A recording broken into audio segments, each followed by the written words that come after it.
It's like 2 plus 2. It's very simple that he doesn't want our independence because in this case, he's a loser. We are, let's face it, we're waging a proxy war. We're waging a proxy war, but we're not giving our proxies the ability to do the job. Sean, something has definitely changed in Ukraine as far as Zelensky is concerned. Whether it's, the Trump 20th of January coming up has done it, the sort of realism's crept in, I don't know. But he did a pretty big, wide-ranging interview the other day, and I think you've done a bit of research in it, and there's a lot actually going on in Zelensky's head. And I think it'd be very good to understand from your point of view what he said out loud and maybe what he didn't say out loud as well. What isn't said and the stuff between the lines that really jumps out at me. I mean, what's fascinating is that it wasn't that many weeks ago when Volodymyr Zelensky was talking about his victory plan, yet here he is now talking honestly and openly about hinting at some sort of potential form of negotiation and some sort of ceasefire. I think was particularly struck about territory, because as a military guy, how are you going to get the territory back? He was less focused on that, much more focused on the people. He said, what makes Ukraine isn't the territory, it's its people. We have to find a way to navigate a peaceful, secure their sovereignty. And I think that's the big issue. He talked about 300 years they've been fighting Russia, and therefore, and he quoted the Budapest Memorandum of 1994. It's not time for a history lesson, but the fact is that America, the UK, and Russia all guaranteed the security of the Ukraine as long as they gave up its nuclear weapons. 20 years later, those words meant nothing. Yeah, good afternoon, Bern. I mean, this for me was big news this week. President Zelensky interview with Sky News, one of these rare opportunities to get an insight. And I was flabbergasted. I listened to the interview several times. We've got several clips of it coming up. And I think it was just as fascinating what he didn't say as what he did say. There's loads of aspects to this, not least of which the fact that we know that with President Trump coming in, there's a lot of talk about 20th of January. I'm going to solve this war in 24 hours. The subtext is there's going to have to be some sort of negotiation. And up till now, Zelensky's always been really clear. I'm not prepared to talk until we beat Russia, until we've got rid of them. We're not prepared to talk.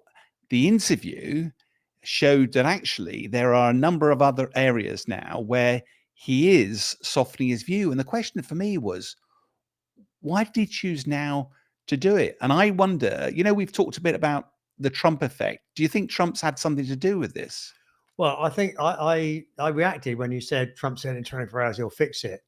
Actually, what I've learned by listening to the things he's been saying both before the election on the 5th and now between the 5th and the 20th, which is sort of 2.5 months, actually his effort on a number of fronts, this being one of them, actually started months ago. So yeah. I think he's been sending messages which made it very clear to people these are the type of things that's going to happen. So he's actually had quite a long run up, I think. Yeah, but I think one of the conundrums is that, so we'll get onto the negotiation side. So President Zelensky was really clear up to that point that we're not prepared to talk with Putin because actually we're not prepared to stop. We need to get you out of our territory. One of the things that interview talked about was he made very clear that this is more about people than territory. This is what he had to say. I'm afraid to lose our people because the people are the most important, because everything is this war for independence of the people, not of the land, of the people, because people, it's really a nation. A nation has land and etc. and etc. The land is very important. It's a part of your, of identity. But the people are the most important. And the clear point here was that, in effect, he was saying, "I'm not that concerned. Well, concerned, but I'm not going to down a ditch about literally territory going. What I absolutely need is the reassurances that my people, that Ukraine will still be Ukraine, that we still have our culture, our people, our language." And I think that was, now I'm dying to hear your view on some of this, because it feels like if you go into a negotiation, you don't want to put any of your hand on the table.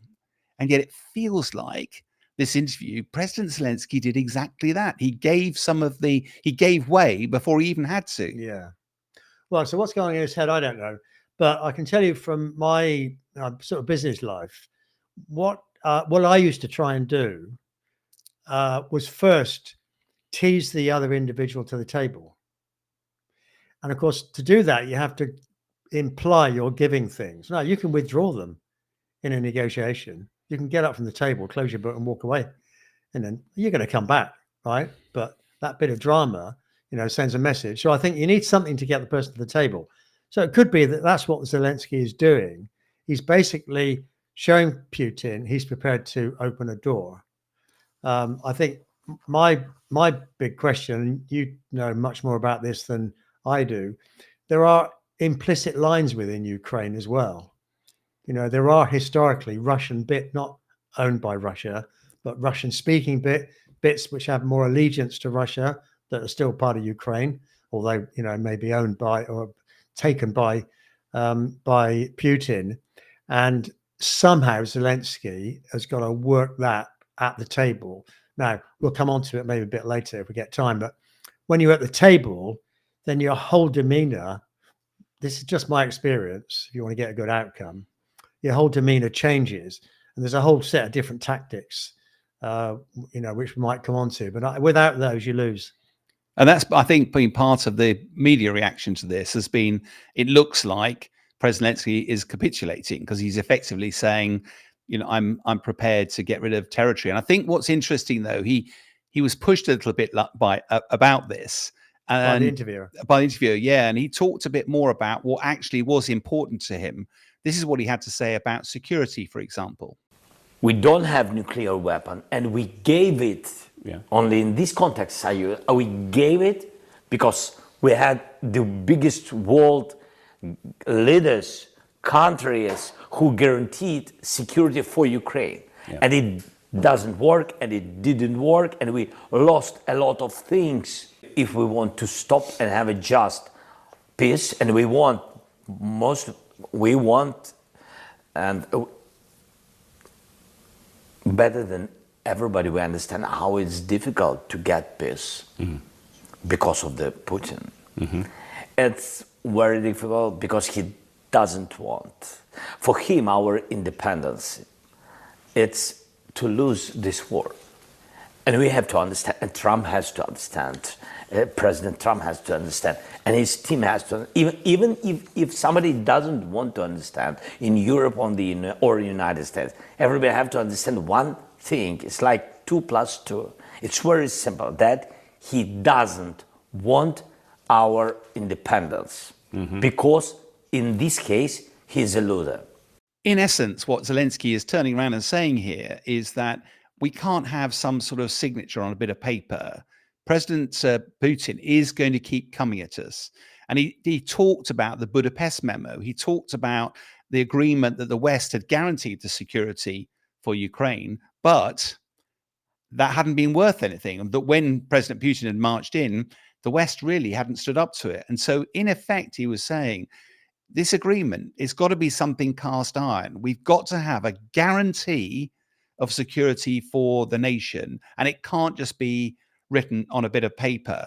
And it was fascinating as well, because the interviewer also asked him about, well, okay, what sort of proposals might work? And he actually read out a couple to him. And this is where President Zelensky actually got quite animated. This is what he had to say about those. In any future kind of negotiations, when we speak, a lot of journalists and a lot of political leaders, they speak. So what kind of negotiations can be? Not what circumstances. First of all, circumstances in which Ukraine is strong. And after that, doesn't matter. And in essence, what he's saying here is that you can't say to me, well, membership of NATO, and therefore I'll give up territory. He said it's not about things like that. It's about guarantees. He said, I don't see how membership of NATO is going to be possible whilst Russia still owns or is seized part of Ukraine territory, is an occupying power. But he said it might be. There are bilateral security agreements, trilateral security agreements. But he said nobody's spoken to me about NATO membership. Nobody's spoken to me about bilateral or trilateral. So it's all very well the media, speculating about what they may look like. The principle is that we've got to have a safe and secure, and he's basically said, Putin will not stop. He might agree to a ceasefire, he might agree to sign a bit of paper, but he will not stop. And that was his message. He hasn't been trying to stop. Russia hasn't been trying to stop for the last 300 years. And therefore, what is it that's got to be put on the table? And I think that was the interesting tack, that in effect, rather than capitulating about territory, he was saying the real issue that we cannot compromise about is our long-term security, our long-term sovereignty. And I think that was the most powerful thing that came out from that interview.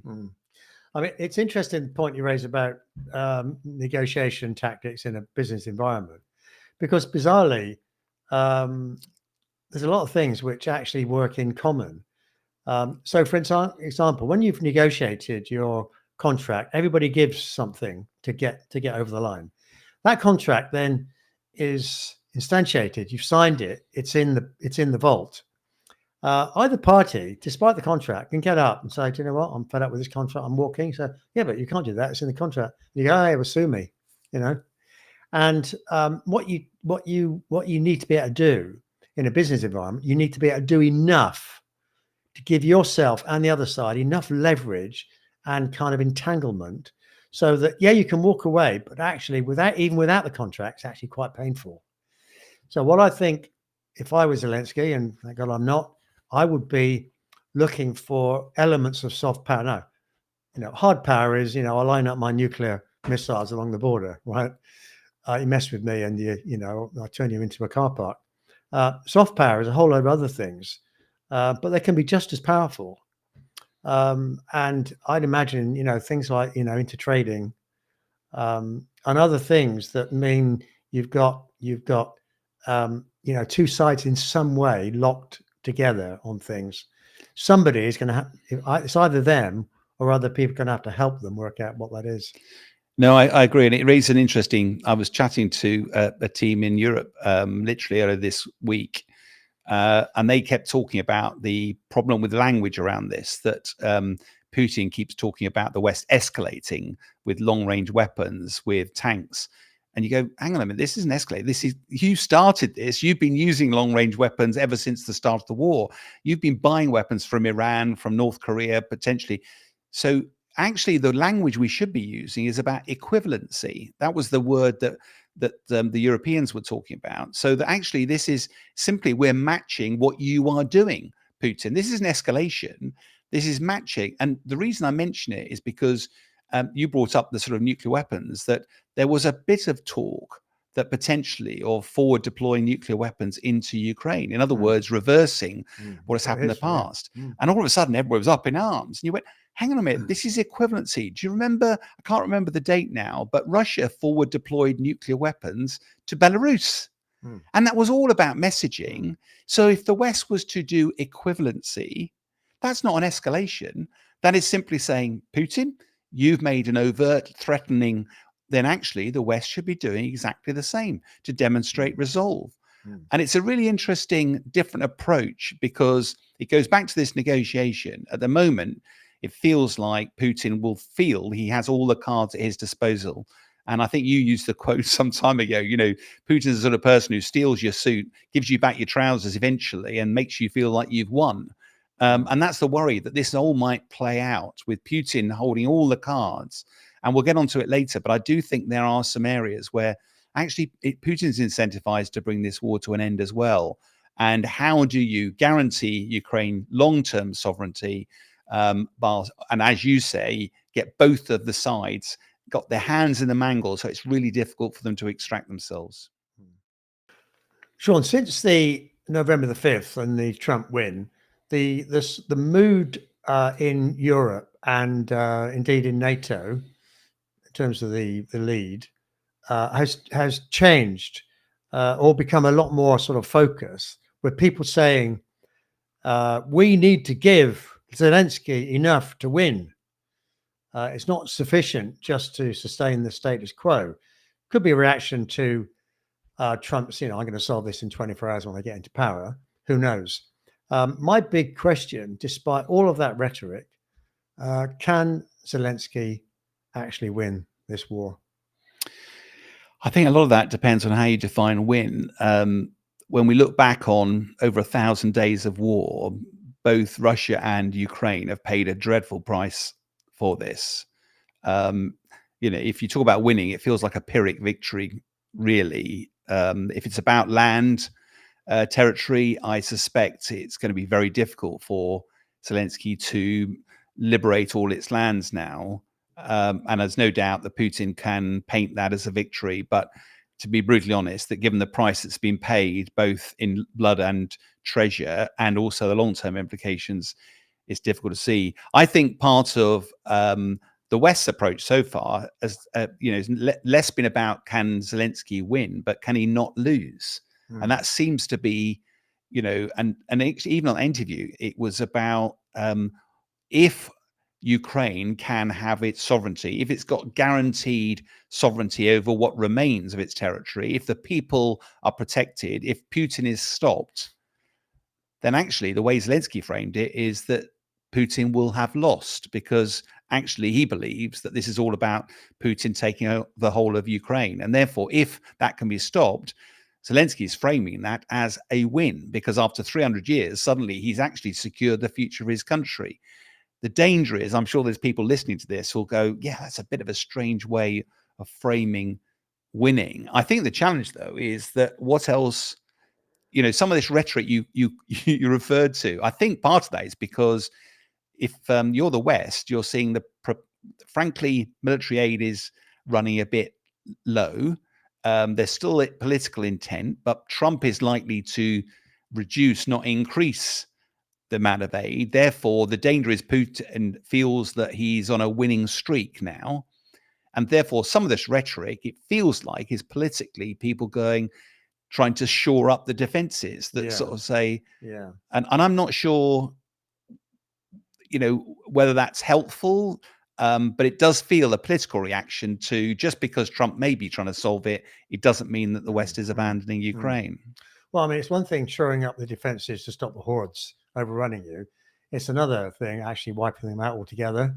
So I guess my question to you, I'll ask it now, and then I've got a clip to show you, is what else can Britain, or what else can we in the West do to help Zelensky? The clip is about Boris Johnson. The reason we're showing it is, I think for the first time ever, there's been absolute clarity from the UK that this is a proxy war. So listen to what Boris Johnson had to say. We are, let's face it, we're waging a proxy war. We're waging a proxy war, but we're not giving our proxies the ability to do the job. And for years and years now, we've been allowing them to fight with one hand tied behind their backs, and it has been cruel. It has been cruel, and we need now to give them what they need. So, he's saying we've been cruel, therefore we need to do a lot more. We need to do what we should have done earlier. So, Sean, if it's not too difficult a question, what else do you think we can do, given the period of time we got before the 20th of Jan? I think there's lots we can do. And I think this goes back to the conversation about negotiation. You want to be negotiating from a position of strength. And don't get me wrong, on the battlefields at the moment, things are looking pretty bleak for Ukraine. But in answer to your question, I think there's two really key things. One of which is, to date, we've only really been giving enough aid to stop Ukraine losing. But France has already been talking about the potential for boots on the ground. Poland, who's definitely feeling the heat of this, has massively increased defense spending. And I think they are looking at potentially ways to, if Ukraine was to fall, that would have profound implications for Poland. Therefore, actually, should Poland get more directly involved, not under a NATO umbrella, but potentially under a national umbrella, potentially under some form of European umbrella. And I have no doubt that that would scare Putin, because whilst that would make the war, extend the war, frankly, in conventional terms, Putin would be struggling.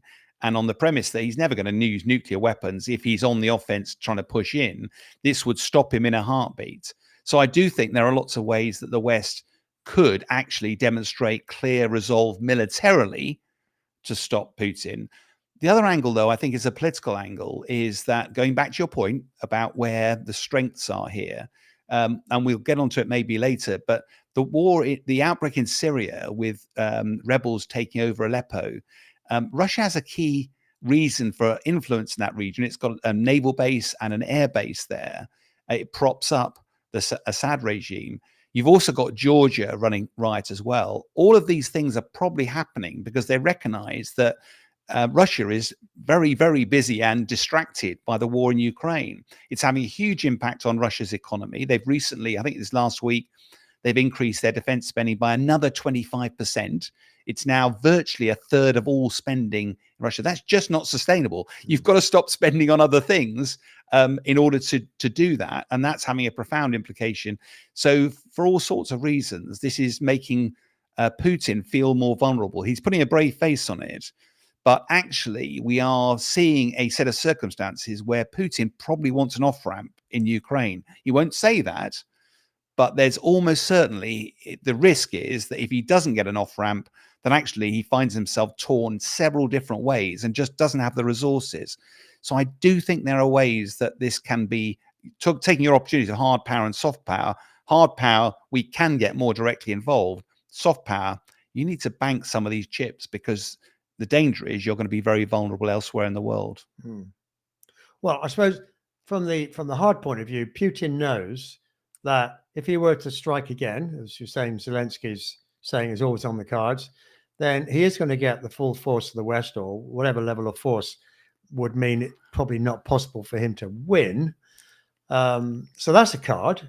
I suppose the other thing you're saying is we've got to do enough to support Zelensky even during this short period. So if and when he does get to the negotiating table, he's got as many cards up his sleeve as he possibly can. Sean, the battlefield in Ukraine is littered with lots of very unlikely battles.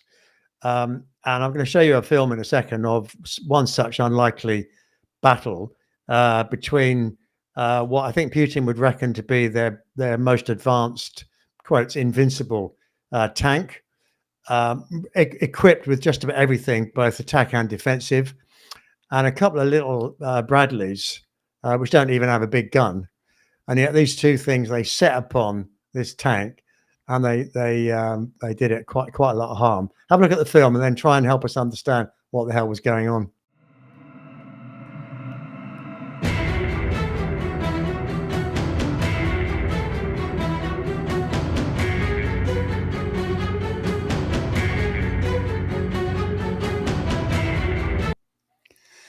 Yeah, so fascinating what we're seeing here because, as you say, the T-90, we understand a lot of the Russian main battle tanks have actually been damaged, and most of the tanks they're now using have been drawn out of storage. They're sort of post-Second World War vintage.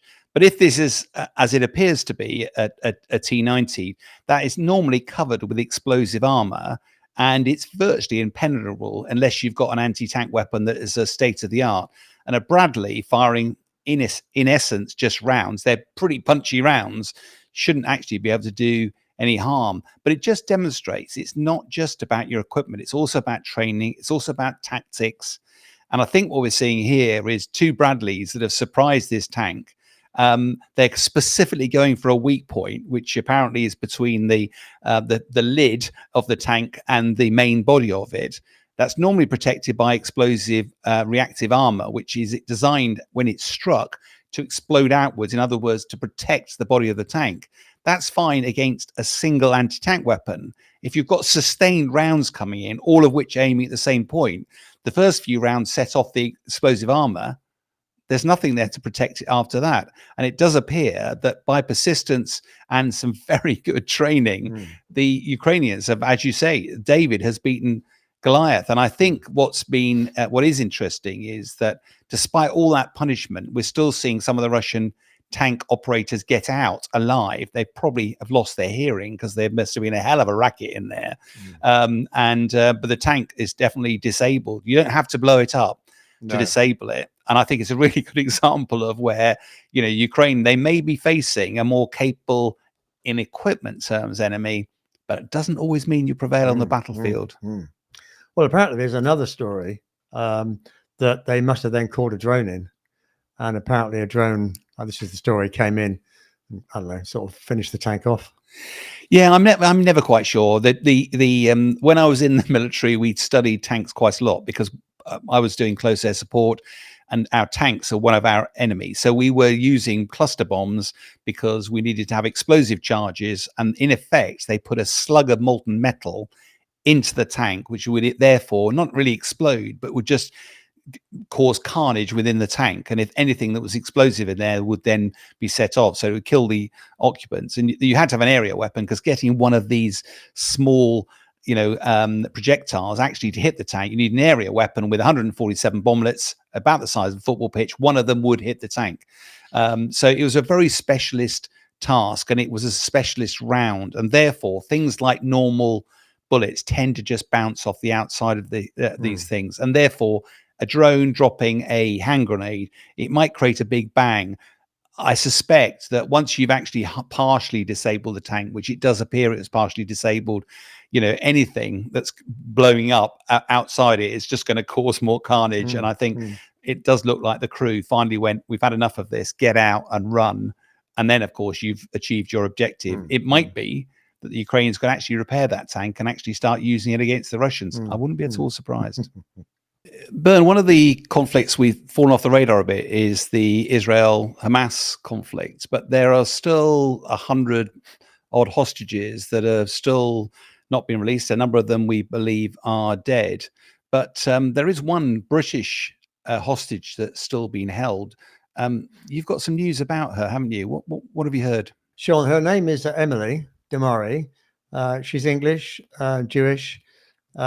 She's one of the hostages. We don't really know what her current state is. Mother has been in the media a bit recently for obvious reasons. And obviously she's very keen that the British government does as much as it can to, get and negotiate a release, or, whatever can be done. She had a chat with David Lammy, our foreign secretary, and, he gave her a cuddle. And the very next day, he was in the House. It was felt that he could have, taken the opportunity to say something. Instead, she didn't get a mention, and he mentioned something else, which was, very important as well, which is aid to Gaza. So there was some disappointment that, maybe it wasn't a big enough story for him, and he said nothing. It's fascinating, isn't it? Because as somebody who's come from the military, it doesn't matter whether it's 1 or 1,000. We would never leave anybody on the battlefield. Therefore, even though, there is a huge risk by going to retrieve your people, they need to know that you're always going to be there for them, whether it's one or loads. I mean, let's face it, Saving Private Ryan was all about how do you rescue one individual. History shows that it's really important that our people recognize that our government is there for them, whether it's one or loads. History teaches us that, doesn't it? Yeah, very much so. Well, if you don't mind me going back in history a few years, actually quite a few years, have you heard of the term gunboat diplomacy? Well, this apparently is where it came from. It was many years ago, but there was an English guy called Don Pacifico who lived in Greece. Again, he was a Jew, and there was a lot of anti-Semitism going on, and a whole bunch of people decided to raid his house, destroy half of it, sort of beat him up and everything. And afterwards, he went to the Greek government and said, look, you sort of incited this. I want you to pay me so I could, recover and rebuild the damage that's been done. And the Greek government said no. Now, he was just one. Back in England, I think he was then Foreign Secretary, later became Prime Minister, Lord Palmerston, basically said, no, this is one English man, and we're going to do something about it. So he basically got the Navy, and he blockaded the port to Athens, Piraeus, and he basically said to the Greek, I'm going to be here blockading you until you decide to pay this guy back. Well, obviously that's the outcome of the story is pretty obvious. The Greeks gave in. They paid the guy, he recovered his building and did what he needed to do to restore it, and the story became famous as gunboat diplomacy, and a term that's still used today. And you wonder whether we've lost that ability amongst all the big stories that politicians have to handle, whether we lost the ability to think about the few. Yeah, but it's about resolve, isn't it? It shouldn't matter whether it's 1 or 100. There's a principle involved. And And I do think that that is something that does get lost, that we do sort of say, oh, we're not going to do it for one. And what are you going to do it for 10? You're going to do it for 100. And the danger is if you do it for one, and I think this links back to President Trump, because he does seem to be going to offer a far more robust approach to these things, that it doesn't matter if it's one American serviceman or hundreds of thousands, you're going to get a consistently firm approach. And I do think there is a benefit in that, particularly if your adversaries, or those who mean you ill, because they're just going to think twice about it before they do something. Well, Trump has launched a whole load of commitments, which will all cascade pretty much on the 20th of January. He's doing a lot of work to actually prepare all the executive orders. One of the threats he's made to all those involved in the capture and continue containment of the hostages, which I think you said, about 100. I don't know how many of those are still American. He's basically said, if these are not released by the 20th, when I put my hand on the Bible, then they'll be all hell to pay. And he may not be just talking about Hamas. He may be talking about other actors over there. What do you think? Well, but again, I sort of respect that. The danger is, it's a bit like doing a risk assessment. Some poor old lady's being beaten up across the road. Do you go, oh, well, yeah, but if I get involved, I might get hurt, and I might hurt somebody, and I might, actually your instinct should be, you do the right thing, and the right thing the British government should be doing, the right thing, whatever. And that's one of the reasons why I go back to my military time. When you were going across into harm's way, you had the confidence that it wasn't the fact that it was just one. You would be rescued. If you were downed, you knew that they would come for you, even if that put more risk at people. Even though if you did a risk analysis, the answer we know, because actually they'd be out there for you. And I think Trump is going to, he famously said to the Iranians, didn't he, if you actually harm a hair on one of our military's head, I'll level a city. Now, whether it's true or not, but it puts that seed of doubt in your mind, and you're not going to mess with people like that. And I think it does send a powerful message that we do seem to become so concerned and politically correct now that we do leave ourselves vulnerable, particularly to people like Putin, who absolutely only respect strength. Sean, attempted coups, rebels who want to take over the whole or a part of a country. This is something that's gone on for time immemorial. There is one such thing going on at the moment, or at least partly, in Syria. Syria is, off and on in the news. Assad runs a pretty brutal regime over there. And this has flared up again around the area of Aleppo. It's quite complicated. So I think it'd be good first to just get a handle on what exactly is going on and why is it important. And I think there are wider implications, which maybe we can get into. Yeah, I mean, exactly as you say, Bern, this is a complex landscape. The more I studied in the military about the region, the more you knew, the more you realized you didn't know. So let's be crystal clear. There's lots of different groups, lots of different, we haven't got time to go into that. The group that is actually taken over Aleppo is Hayat Tahrir al-Sham, known as HTS for short. They're actually sponsored by Turkey because they're generally operating near the Turkish border, and Turkey wants to stop any of the fighting spilling over into them. They are the most powerful group in Syria. They've originated from a sort of Al-Qaeda cell, but back in 2016 they took off that badge and said, no, we're more about overthrowing the Assad regime. In terms of military strength, they're only about 12, 15,000. Apparently they're up to 30,000 fighters on the ground, but that's probably because other groups have sort of coalesced as a body of interest, but they're really poorly equipped. They've basically got handguns, hand grenades. There are reports of them having a couple of tanks and stuff like that, but probably because they've stolen them. They were last driven out of Aleppo back in 2016 when the Russians did a brutal air assault on them. But it is worth pointing out, I say, that these groups, there is a US-backed group that's up in the northeast of Syria, Syrian Democratic Group. There are all the Royal Air Force. Our British Royal Air Force has been involved in bombing since 2014, targeting Daesh in the east of the country. So it is a complex landscape, but it does appear that the rebels have a degree of momentum at the moment, and they have not only taken Aleppo, they've also moved south as well.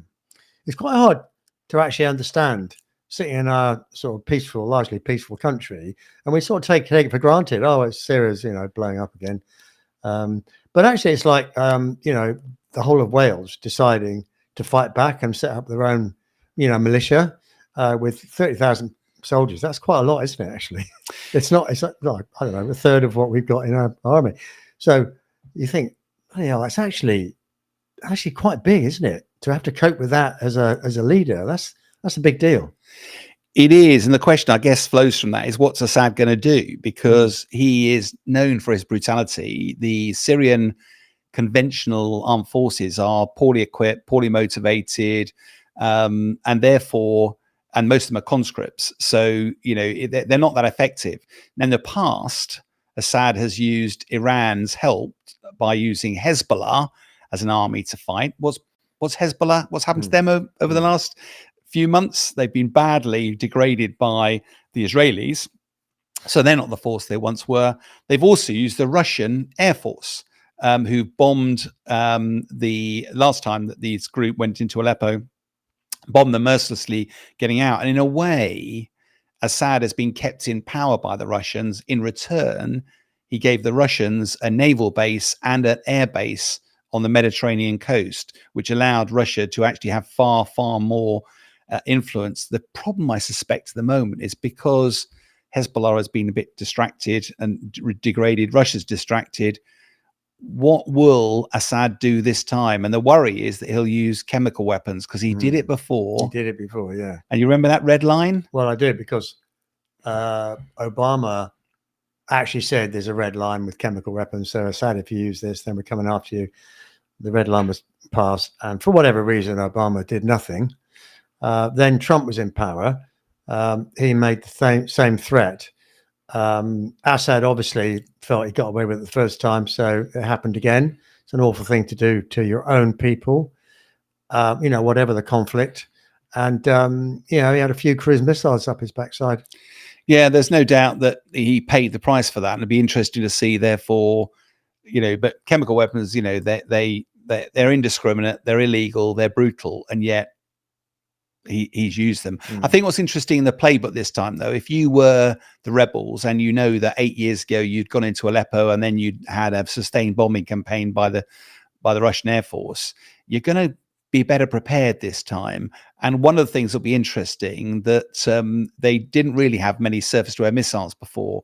Well, things like Stingers and things like SAM-7, SAM-14s are quite widely available these days. And given so many other nations have a vested interest in Syria, it might be possible that they've actually been armed to actually cause the Russians a fair bit of mischief along the way, particularly given that they're distracted in Ukraine at the moment. So the final question I've got, Sean, is given that everything's been sort of fairly stable for quite a long time, why has it erupted now? Yeah, it's an interesting one, isn't it? The Russians are effectively the military arm of Assad's regime, but of course, they're heavily deployed up in Ukraine. They've lost about 10% of their air force, and by all accounts, that's where their main focus is.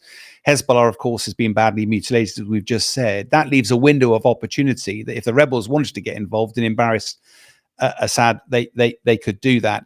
I also think there's an interesting, there were rumors this week that there was a degree of panic in Moscow because of this. And you sort of went, why? Because of a group of rebels. Part of it is because the West might not be very comfortable engaging directly in the war in Ukraine, apart from providing weapons, but they might be involved in helping arm the rebels in Syria.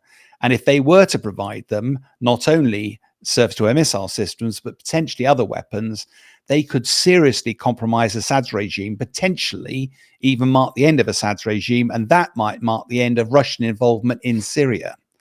That would all be very, very uncomfortable for Russia. And of course, we haven't even talked about Georgia, which is kicking off as well. With Russia, with the size of economy of Italy, we've said it before, it's managing in Ukraine. But if it now has to smear its forces across not only Syria, but also Georgia, it could well force Russia to seek some form of negotiated settlement in Ukraine rather than carrying on. So it might be that actually it's to the West's interest to make life uncomfortable for Putin in Syria, because that might help President-elect Trump secure some form of negotiated settlement.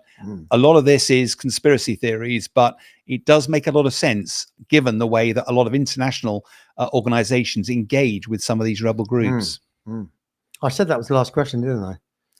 It's not. I've actually got the last question. Oh, So you mentioned they weren't operating on their own; they were being backed. So, given that's another actor in the midst who's also got relationships, how's that going to play out? well, look, I mean, as we said, that if the deeper you go into this, the more you see a whole bunch of rebel groups that what are they actually fighting for? Some of it is they need money and weapons, so they might take a sponsor on and tip a nod to what that sponsor wants them to achieve, but actually go about their own aims. Turkey is a really good example because Turkey generally has a good relationship with Russia. But Turkey is backing the anti-Assad regime, whereas Russia is backing the pro-Assad regime. How do they reconcile that when they have meetings? And it's all back to nations only operate in their own national interest. It's Turkey's interest to avoid conflict spilling over from Syria into Turkey. Therefore, they're incentivized to look to sponsor groups that are operating near their border to try and help them to keep the trouble away from their shores. Yeah, I guess there's so much complexity in terms of those interrelationships and the different conflicts that they're either staying away from or backing. Somehow, if you want to survive in this, very tangled web, then you have to accommodate that in some way. Yeah, and as we said at the start, we tend in the UK, we think of the Israel conflict as being completely different to the Houthis in the Red Sea, being completely different to Russia invading Ukraine, being different to Syria.